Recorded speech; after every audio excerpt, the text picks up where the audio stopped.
오늘도 변함없이 어린이들에게 질문으로 설교를 시작하겠습니다. 다음 이야기를 듣고 이 이야기를 하는 사람이 누군지 맞춰보십시오. 나는 예수라는 사람을 만났습니다.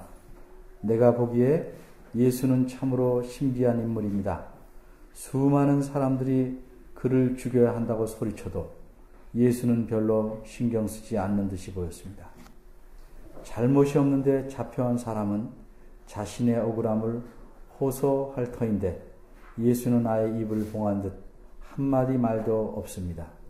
예수에게 죄가 없음을 나는 확신하였지만 그를 고소한 사람들의 강렬한 요구를 거절하지 못하고 그를 십자가에 못 박아 죽이도록 하였습니다. 이렇게 비겁한, 아니 약삭빠른 나는 누구입니까? 누굽니까? 말해보세요. 빌라도. 제일 어린이가 말했으니까 형들은 다 알 것 같아요. 빌라도 총독입니다. 그럼 한 가지 질문을 더 하겠습니다. 역시 나는 누구인지 알아맞히면 됩니다. 이거 뭐 경품이 없으니까 시들시들하네요. 자, 어린이들 잘 들으세요. 여기 보시고,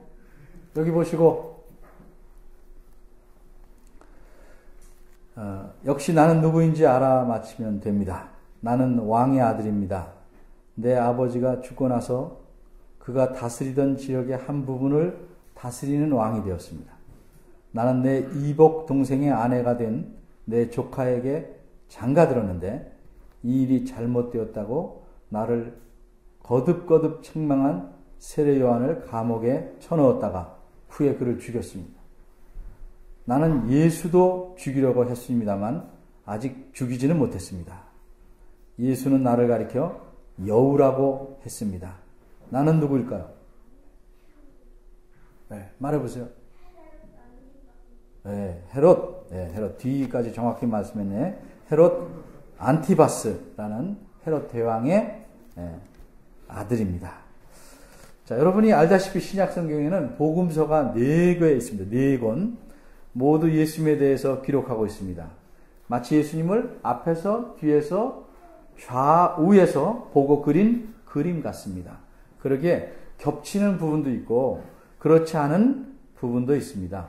예수님이 재판을 받으시고 마침내 십자가에 달리는 과정에서 마태복음, 마가복음, 요한복음은 로마 군병들이 예수님을 때리고 조롱한 사실을 모두 기록하고 있지만 누가복음은 그것을 생략합니다.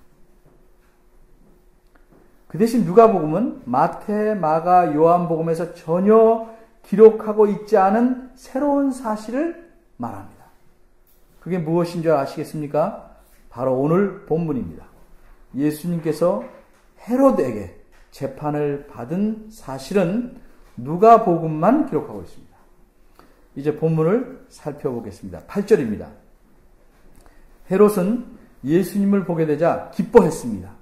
보통 기뻐한 것이 아니라 심히 기뻐했습니다. 왜 이렇게 기뻐했을까? 헤롯이 예수님을 죽이려고 했는데 마침 예수님께서 잡혀온 것을 보고 죽일 기회를 잡았다. 이런 생각 때문에 기뻐했을까요? 그렇지는 않습니다. 헤롯은 예수님을 보고 반가워서 심히 기뻐했습니다. 헤롯은 예수님을 직접 보기를 오랫동안 바랐습니다.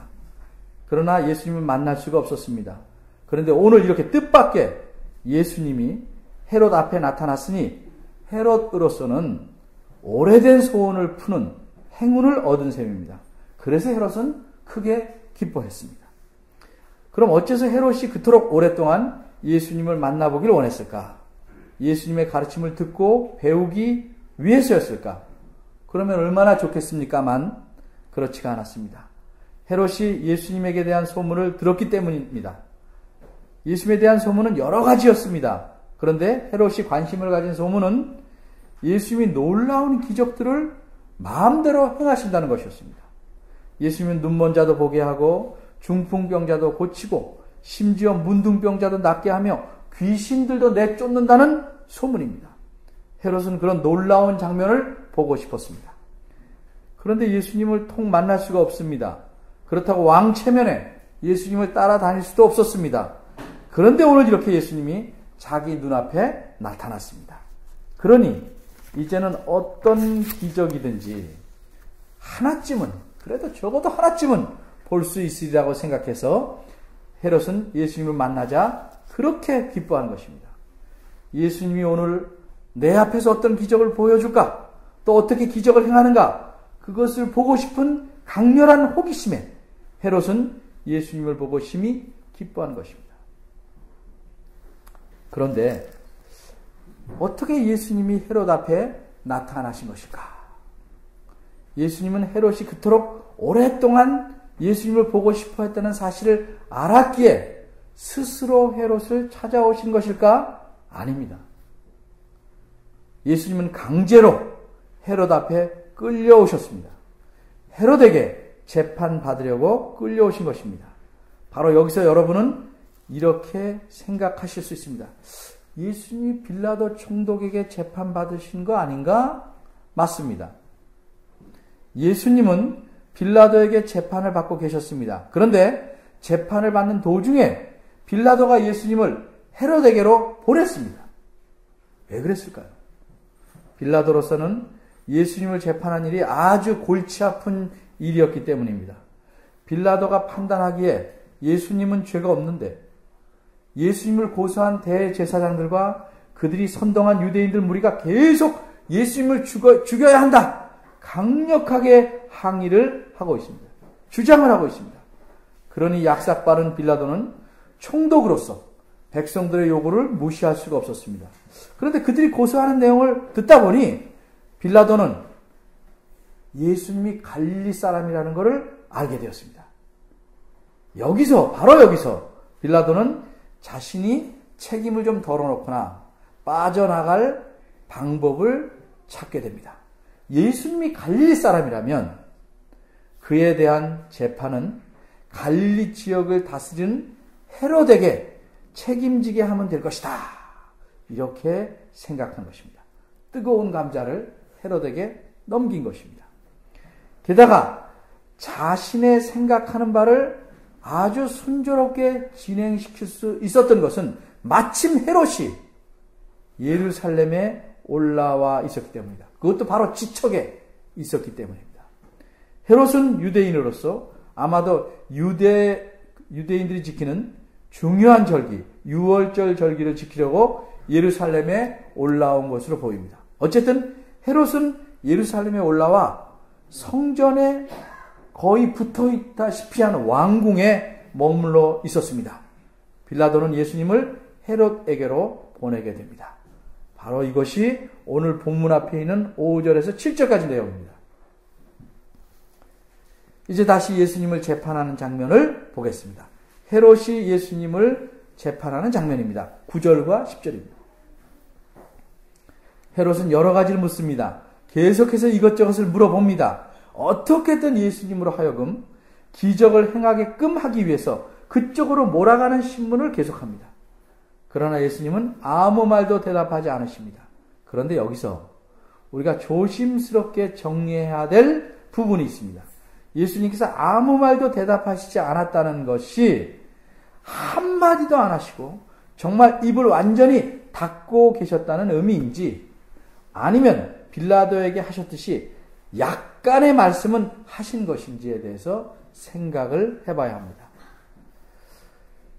헤롯이 이런저런 질문을 하는 속셈은 기적을 보고 싶어 하는데 초점이 맞춰져 있지만 무죄인지 유죄인지 판단하려면 재판에 꼭 필요한 질문도 할 수밖에 없습니다. 게다가 10절에서 보는 바대로 대제사장들과 서기관들까지 서서 힘써서 즉 강렬하게 예수님을 고소하고 있었기에 헤롯은 예수님에게 고소당한 내용들에 대해서 물어볼 수밖에 없습니다. 물론 예수님이 자신이 고소당한 내용들에 대해서 일일이 반박하거나 부정하시지 않으셨습니다.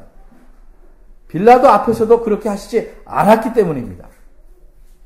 그런데 최소한의 질문, 꼭 필요한 질문, 예를 들면 내가 과연 그리스도냐? 라고 묻는 질문에는 대답을 하셔야겠습니까? 말하겠습니까? 자신의 정체성을 묻는 질문에 대해서는 최소한의 대답은 하셨을 것이라고 생각하는 것이 바른 것입니다. 왜? 빌라도에게도 그렇게 하셨으니까. 만일 그렇지 않다면 헤롯이 예수님에 대해 무죄하다고 판단할 근거조차 없게 될 것입니다. 헤롯이 예수님을 무죄라고 판결한 내용이 본문에 어디 있습니까? 오늘 본문에는 없습니다. 그런데 조금 아래 가면 15절에 나타납니다. 헤롯은 예수님을 다시 빌라도에게 보냅니다. 그러자 빌라도는 다시 대제사장들과 관원들과 백성들을 불러 모아서 자신이 판결한 내용을 말합니다. 14절부터 시작합니다. 14절 끝부분에 가면 빌라도는 이렇게 말합니다. 너희들이 고소하는 일에 대해서 이 사람에게서 죄를 찾지 못하였다. 그리고 이어서 나뿐만 아니라 헤롯도 못 찾았다. 그 증거로서 헤롯의 판결을 언급합니다. 15절입니다. 헤롯이 또한 그렇게 하여 이렇게 말합니다. 무슨 뜻입니까?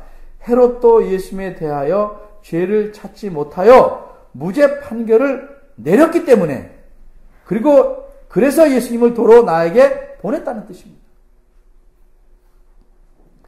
나만 무죄라고 한 것이 아니고 헤롯도 무죄라고 한 것이니 무죄라고 말할 수밖에 없다. 이게 빌라도의 논리입니다. 그래서 예수님은 무죄다. 이렇게 선언합니다. 이처럼 빌라도의 말한 바대로 헤롯이 예수님에 대해서 무죄다 하는 판결을 내렸다면 예수님께서 적어도 아주 최소한의 대답은 하셨다는 사실을 나타냅니다. 따라서 오늘 본문 9절 말씀은 조금 정리해서 이해합니다. 예수님께서 헤롯을 인간적으로 무시해서 전혀 이런 방구 아무런 대답을 하지 않으셨다는 뜻으로 보면 안 됩니다. 예수님은 사람을 무시하지 않습니다. 악한 사람이라도 무시하지 않습니다. 다만 예수님에게서 기적을 보기 위한 속셈으로 묻는 헤롯의 온갖 질문에 전혀 대답지 않으셨으며 유대인들의 거짓된 고소를 반박하기 위해서 아무런 말씀도 아니하셨다는 뜻으로 이해해야 할 것입니다.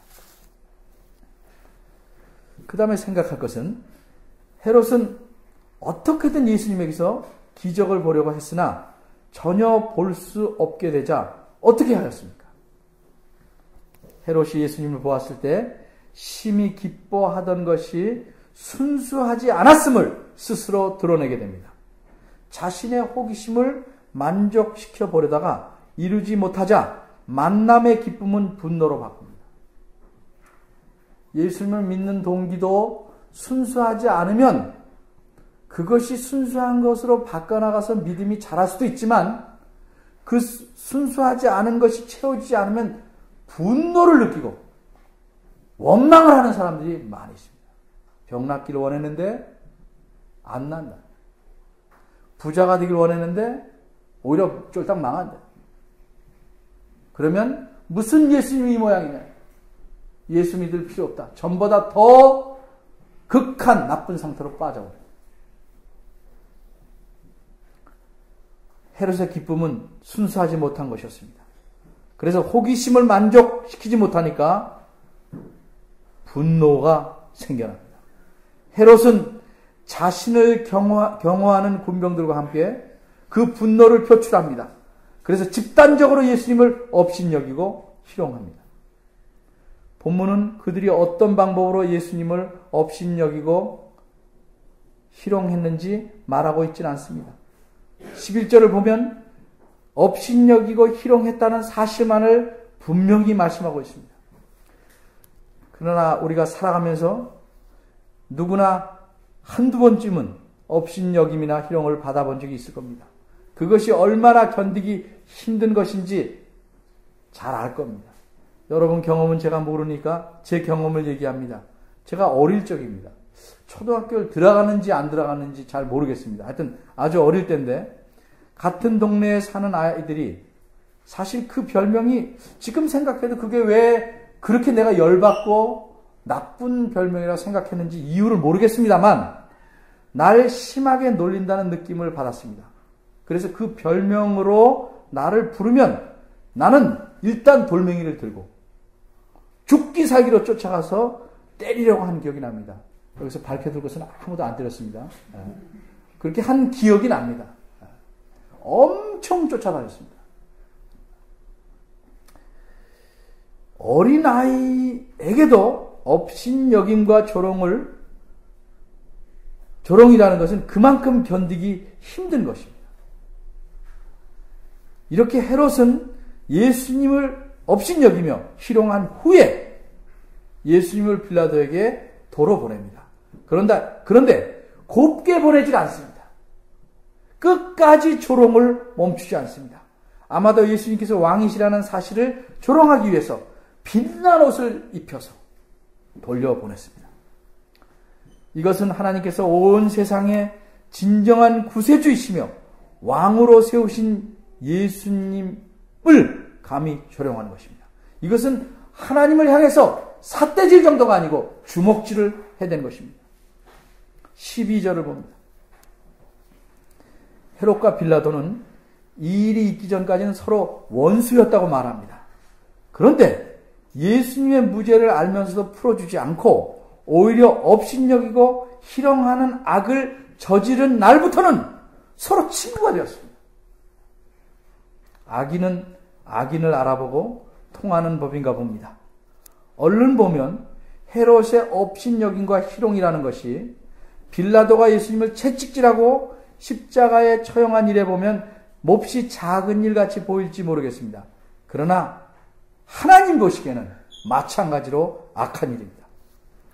그러기에 예수님에게 그렇게 몹쓸 악을 행한 두 사람은 자신의 불의함을 통해서 서로 어울릴 수 있게 된 것입니다. 사도행전 4장 27절을 보겠습니다. 193쪽입니다.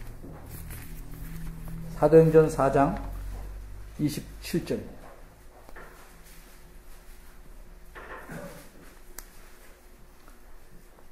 그 구절을 보면 헤롯과 빌라도는 한 통속으로 등장합니다. 한 통속으로 말합니다. 27절을 원문의 의미를 살려서 이렇게 번역해 봅니다. 우리말에는 좀 강조가 덜 나타나는 부분이 있어서 제가 번역해 봅니다. 왜냐하면 그들이 과연 당신께서, 우리말은 하나님으로 되어 있습니다. 당신께서 기름 부으신 당신의 거룩한 종 예수에게 대항하여 이 성에 모였습니다. 우리말에서는 28절에 이 성이 되어 있는데 27절입니다. 그들이 누구냐? 즉 헤롯과 본디오 빌라도가 이방인들과 이스라엘 백성과 함께 모였기 때문입니다. 무슨 뜻입니까? 27절은 원문에서 왜냐하면으로 시작합니다. 따라서 27절은 적어도 25절과 26절에 대한 이유를 말씀하는 구절입니다. 근데 25절과 26절 보십시오. 이것은 시편 2편 1절과 2절의 말씀입니다. 그 내용은 세상의 모든 나라와 족속들이 또 왕들과 관원들이 모두 함께 모여 그리스도를 대적하게 될 것이라는 말씀입니다. 세상은 그런 겁니다. 그리스도를 대적합니다. 그런데 어째서 이 말씀을 여기에 인용했습니까? 바로 헤롯과 빌라도가 행한 짓거리가 시편 2편 1절 2절의 말씀대로 이루어진 엄청난 일이라는 사실입니다. 헤롯과 빌라도는 단순히 무죄한 예수님 한 개인을 죽인 것이 아니라 하나님께서 보내신 구세주며 그리스도를 죽인 일로서 이것은 하나님에게 대항하는 일이라는 사실을 지적하고 있는 것입니다. 따라서 헤롯과 빌라도의 한 일은 하나님과 그리스도를 대항하는 세상 모든 세력의 총체적이고 핵심적인 악의 모습이었습니다. 그만큼 그들의 죄악은 심각하고 중대한 것이라는 뜻입니다. 다시 본문으로 돌아옵니다. 헤롯에게는 예수님 자신이 누구냐는 상관이 없었습니다. 오직 헤롯의 관심은 예수님께서 행하시는 기적을 보는 것이었습니다. 그러기에 헤롯은 예수님을 직접 만나 보았으나 예수님이 진정 하나님께서 보내신 구주시며 그리스도이심은 못 받습니다. 헤롯은 자신의 호기심을 만족시키려다가 실패하자 하나님의 거룩하신 그리스도를 업신여기고 희롱했습니다. 헤롯은 예수님의 무죄를 알면서도 그분을 죄인으로 대하며 모욕하고 천대했습니다. 옛날 이스라엘 백성들도 하나님께서 행하신 수많은 기적들을 겪고 하늘에서 내리는 만나를 먹으며 반석에서 솟구치는 물을 마셔도 진정 필요한 것, 하나님을 믿는 것, 그건 못했습니다. 그래서 광야에서 모두 소멸하고 말았습니다. 과연 오늘날 우리들의 관심, 나의 관심은 어디에 있습니까? 교회의 관심은 무엇입니까? 예수님이 아니라 예수님께서 우리에게 주시는 선물에만 관심이 있지 않은지, 예수님 덕분에 복받기 원하고 예수님 덕분에 부자되고 사업 잘되고 자녀들이 진학 잘하고 취직도 잘되게 하려는 데만 관심이 있지 않습니까? 예수 그리스도께서 내 생명을 영원한 진노의 불구덩이인 지옥에서 건져내시려고 자신의 생명을 주셨다는 사실에 관심이 있습니까? 그리스도께서 진정 내 주인이라는 사실을 마음속으로 믿고 알고 계십니까? 주님께서 관심을 가지신 모든 일에 나도 내 모든 관심을 쏟아야 한다고 생각하지는 않으십니까? 그분이 진정 내 주인이시라고 알고 믿는다면 내 모든 삶을 그분 중심으로 움직여가야 마땅하다고 생각하지 않으십니까? 세월이 지나도 주님 중심으로 살지 못하며 주님의 관심과 내 관심이 따로따로 움직이는 것이라면 내 믿음이란 사실상 헤롯의 호기심에 지나지 않는 것입니다. 그 호기심을 만족시킬 기대에 기뻐하는 정도에 지나지 않는 것입니다. 비록 이 땅에서 내가 왕처럼 산다고 해도 그런 호기심에 주님을 따르고 주님을 만나기를 원한다면 나는 하나님을 대적하는 자로 살아가는 것입니다. 하나님을 대적하는 자로 살다가 약속의 땅에 들어가지 못하고 광야에서 이슬처럼 사라진 이스라엘 백성들처럼 그렇게 불쌍한 결말을 맞이하시겠습니까? 기도하겠습니다.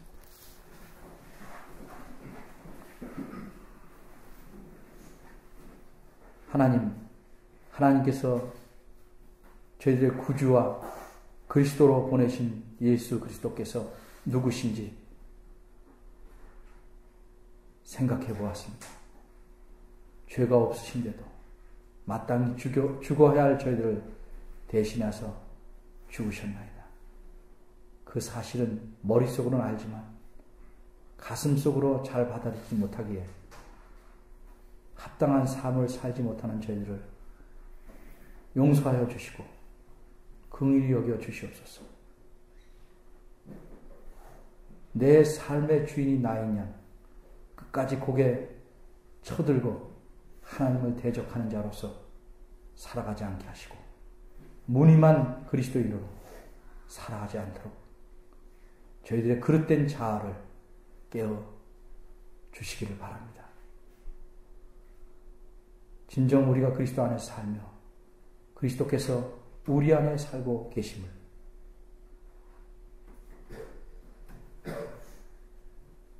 우리의 삶 속에서 나타내게 하시고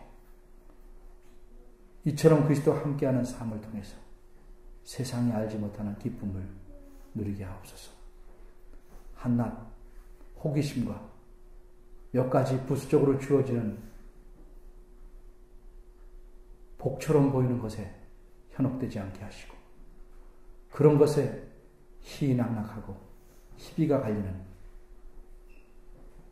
가장자리에서 맴도는 불쌍한 신앙인들 되지 않도록 저희들을 도와주시옵소서.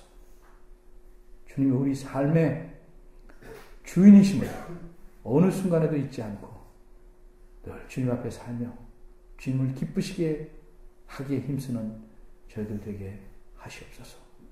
예수님 이름으로 기도합니다. 아멘.